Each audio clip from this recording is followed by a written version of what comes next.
সত্যপ্ৰয়াত গণশিল্পী ৰাজীৱ হদিয়াৰ পৰিয়ালটো দেখিলে হয়তো আপোনাৰো ক'ৰবাত বুকুখন বিষাই যাব। ভোগালীৰ উৰুকাৰ দিনাই সকলোকে কন্দুৱাই এক অজান দেশলৈ গুচি যায় গণশিল্পী ৰাজীৱ হদিয়া।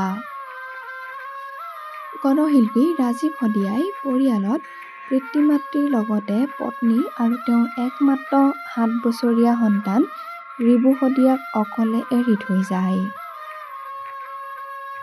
এবছৰ দুবছৰকৈ তেওঁৰ সন্তানটিয়ে 7 বছৰত ভৰি দিছিলহে মাথো। দেউতাকৰ মৰম ভালদৰে পাবলৈ নাপালে।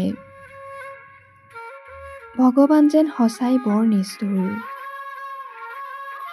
আপোন মানুহবোৰ ভগৱানৰ সদায় প্ৰিয়। ইমান কম বয়সতে পিতৃহাৰা হৈ পৰিল কণমানি ৰিবু হদিয়া। জাতি মাতিৰ গীত গোৱা গণশিল্পী ৰাজীৱ হদিয়াই জীয়াই থকা অৱস্থাত পুত্ৰক এজন ভাল মানুহ হ'বলৈ আৰু তেওঁৰ দৰে গীত গাবলৈ শিকাইছিল।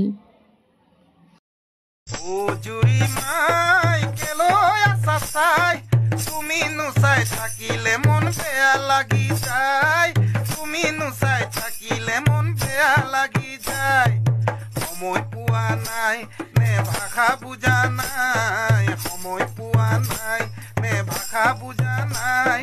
তোমাক দিয়া চিঠিখনৰ উত্তৰ কিয় নাই, মোলৈ মনত পৰি জানো বেয়া লগা নাই। অ জুৰি মাই কেলৈ আছা চাই, তুমি নুচাই থাকিলে মন বেয়া লাগি যায়, তুমি নুচাই থাকিলে